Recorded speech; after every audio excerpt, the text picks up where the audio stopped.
২১ April ২০২৬-এর তথ্য অনুযায়ী বাংলাদেশ ক্রিকেটে নিউজিল্যান্ডের বিপক্ষে সিরিজ সমতা এবং নারী দলের শ্রীলঙ্কা জয় প্রধান বিষয়। আজকের খেলার বিস্তারিত বিশ্লেষণ নিচে দেওয়া হল। ১. বাংলাদেশ বনাম নিউজিল্যান্ড দ্বিতীয় ওয়ানডে সিরিজ সমতা। ফলাফল: বাংলাদেশ নিউজিল্যান্ডের বিপক্ষে সিরিজের দ্বিতীয় ওয়ানডে ম্যাচে ৬ উইকেটে জয়লাভ করে সিরিজে সমতায় ফিরেছে। বিশ্লেষণ: প্রথম ওয়ানডের মতো দ্বিতীয় ওয়ানডেতেও টস জিতে নিউজিল্যান্ড প্রথমে ব্যাটিং নিয়েছিল।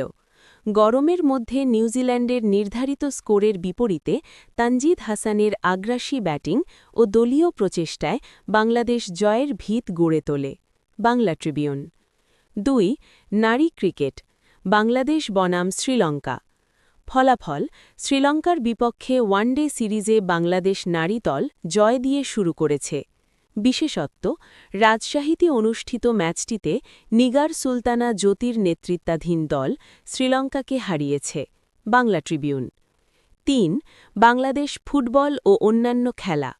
সাফ ফুটসাল চ্যাম্পিয়ন বাংলাদেশ নারী ফুটবল দল প্রথমবারের মতো সাফ ফুটসালে চ্যাম্পিয়ন হওয়ার গৌরব অর্জন করেছে, যা দেশের ফুটবলে নতুন উদ্দীপনা তৈরি করেছে।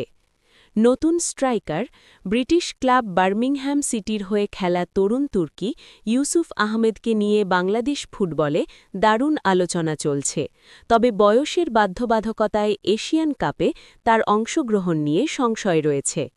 বক্সিং আন্তর্জাতিক বক্সিংয়ে বাংলাদেশের সুরকৃষ্ণ ১০টি লড়াইয়ের মধ্যে ৮টিতে জয়লাভ করেছেন। ফেসবুক।